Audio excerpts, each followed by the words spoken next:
गेलेले आहे।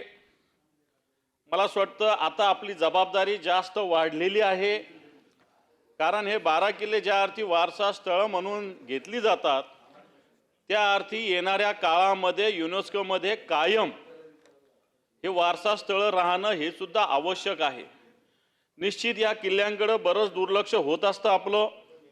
कोणताही किल्ला असो, विशाळगडचं मागे प्रकरण घडलेलं आहे, अजूनही त्याच्यात काही निकाल झालेला नाही।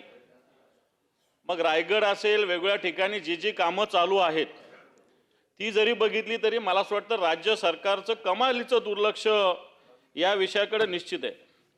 नुसतं निधी देऊन हे काम होणार नाही, त्याच्यासाठी व्यवस्थित स्टाफ असला पाहिजे, व्यवस्थित मेंटेनन्स असलं पाहिजे। कित्येक किल्ल्याला स्टाफ उपलब्ध नाही आहे सभापती महोदय, आणि म्हणून हा 12 किल्ल्यांचा मला असं वाटतं त्याच्यावर आपण नंतर चर्चा करू, परंतु आत्ता 12 किल्ल्यांचा जो वारसा स्थळामध्ये सहभाग केलेला युनोनी, मला असं वाटतं छत्रपती शिवरायांचा हा इतिहास, हा महाराष्ट्राच्या स्वाभिमानाचा, महाराष्ट्राच्या युद्धनीतीचा आणि महाराष्ट्राच्या पराक्रमाची गाथा या निमित्तानं निश्चित देशभर नव्हे तर जगभर गेलेली आहे, ती आणखी ताकदीनं जाईल।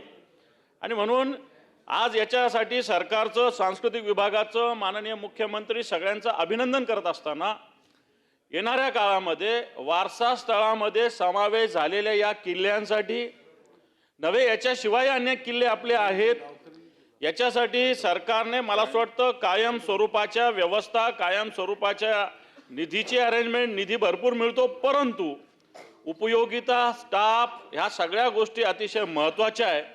आणि म्हणून सरकारचं अभिनंदन करत असताना येणाऱ्या काळामध्ये या किल्ल्यांच्या माध्यमातून आणखी कशा अर्थानं आपला महाराष्ट्राचा स्वाभिमान, पराक्रम हा जगामध्ये गाजेल, याच्यासाठी मला वाटतं प्रयत्न करण्याची आवश्यकता आहे।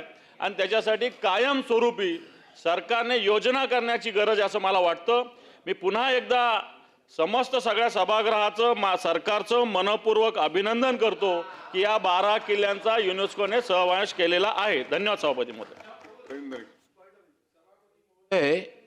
मी विरोधी पक्षनेत्यांचं आभार व्यक्त करतो की हाच मोठेपणा, ही परंपरा आपल्या सभागृहाची आहे।